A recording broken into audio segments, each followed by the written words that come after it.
semuanya, kami dari kelompok 3, kami akan mempresentasikan tentang pengantar sistem informasi.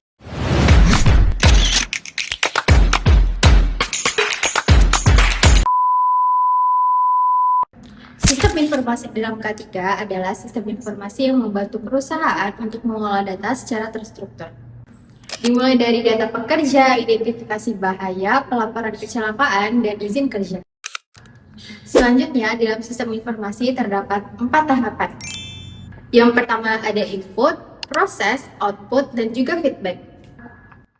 Selanjutnya, data yang dikumpulkan dan diolah menjadi data yang akurat, sehingga perusahaan dapat mengambil keputusan yang tepat untuk mengurangi angka kecelakaan kerja dan juga menciptakan lingkungan kerja yang aman. 5 komponen sistem informasi. Pertama, hardware.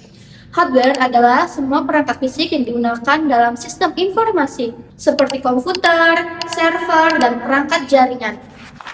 Yang kedua ada software. Software merupakan perangkat lunak yang berisi instruksi atau program untuk menjalankan sistem informasi. Software mengatur bagaimana data diproses oleh hardware sehingga menghasilkan informasi. Yang ketiga ada data. Data adalah bahan dasar dalam sistem informasi berupa fakta mentah seperti teks, gambar, dan angka. Yang keempat ada brainware. Brainware adalah manusia yang berperan menjalankan dan mengelola sistem informasi. Yang kelima ada prosedur. Prosedur adalah aturan atau langkah-langkah yang mengatur penggunaan sistem informasi agar berjalan dengan terstruktur dan konsisten. Selanjutnya kita masuk ke jenis-jenis sistem informasi. Jenis-jenis sistem informasi memiliki fungsi yang berbeda sesuai dengan kebutuhan organisasi masing-masing. Mulai dari sistem untuk pelaporan manajemen, pengambilan keputusan, pengolahan data geografis, hingga sistem khusus seperti SIK3 untuk mengelola sistem keselamatan kerja. Sekarang kita masuk ke jenis-jenis sistem informasi. Ada 4, yaitu yang pertama ada manajemen informasi system ataupun MES, yang kedua ada DSS ataupun decision support system, yang ketiga ada GIS ataupun geographic information system, dan yang terakhir ada TPS yaitu transaction processing system. Yang secara singkat bisa kita jelaskan yaitu TPS di urutan pertama sebagai pencatat kejadian, lalu disusul dengan GIS yaitu pencatat lokasi, selanjutnya disusul dengan DSS yaitu yang menentukan keputusan, selanjutnya diringkas laporannya oleh MES. Selanjutnya ada teknologi dalam sistem informasi. Teknologi-teknologi ini sangat berperan penting dalam penyebaran dan juga penyimpanan data seperti internet, big data, cloud, dan juga IoT.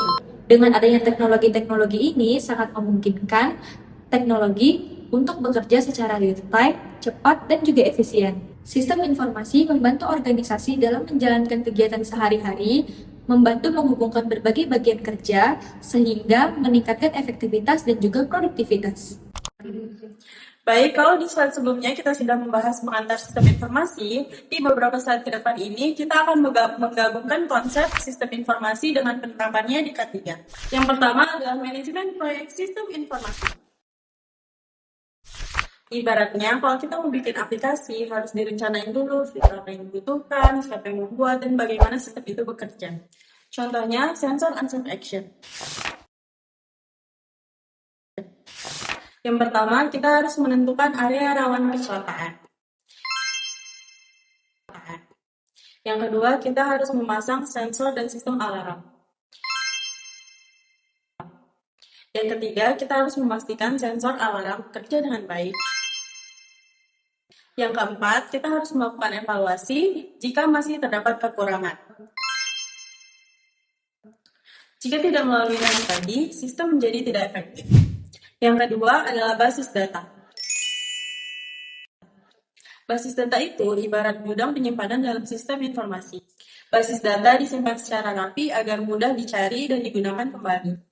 Dari contoh sensor unsent action tadi, seperti pelanggaran APD, waktu kejadian, dan lokasi kejadian, semua disimpan dalam database. Dari data ini, perusahaan bisa mencari pola dan mencegah kejadian berulang. Yang ketiga adalah artificial intelligence. AI bisa membuat sistem informasi menjadi lebih pintar karena bisa menganalisis dan memprediksi. Kalau dari basis data, AI menganalisis data dari database, mendeteksi pola kecelakaan, memprediksi area berbahaya, bahkan bisa mengaktifkan alarm otomatis saat ada unsafe action.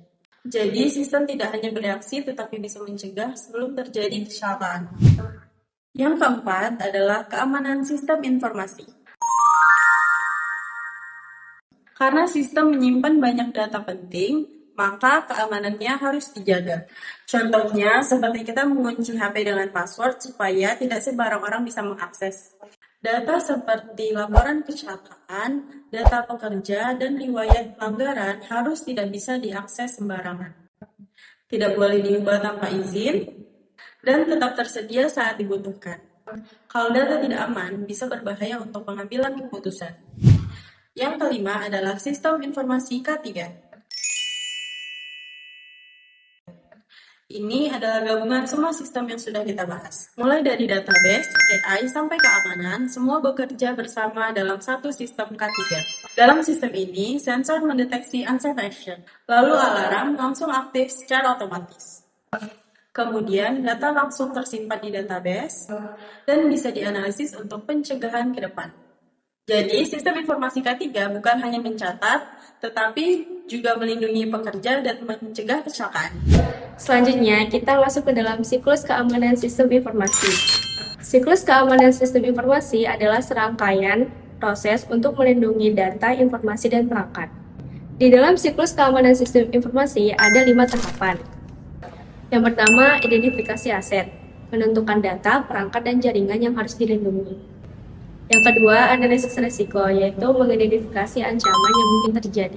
Yang ketiga, penerapan pengendalian, menggunakan firewall, antivirus, autentifikasi, dan kebijakan keamanan. Yang keempat, monitoring dan evaluasi, yaitu mengawasi aktivitas sistem yang dilakukan audit terus-menerus secara berkala. Yang kelima, perbaikan berkelanjutan, yaitu mengawasi sistem dan meningkatkan sistem keamanan. Contoh penerapan sistem keamanan informasi di rumah sakit. Studi kasusnya yaitu pemberian obat cair atau infus kepada pasien secara otomatis. Yang pertama, identifikasi resiko, yaitu mengidentifikasi potensi bahaya atas kesalahan pemberian dosis kepada pasien akibat human error. Yang kedua, perlindungan, yaitu memberikan pelatihan kepada perawat agar tidak melakukan kesalahan tersebut. Yang ketiga, deteksi, yaitu melakukan audit untuk memastikan kesalahan yang tidak wajar. Yang keempat, respon, yaitu jika terjadi gangguan atau kesalahan, perawat segera menghentikan pompa dan beralih ke infus manual. Yang kelima, pemulihan, yaitu melakukan pemeriksaan terhadap pasien, mengevaluasi insiden bahaya, serta memperbarui sistem keamanan agar kejadian serupa tidak terulang.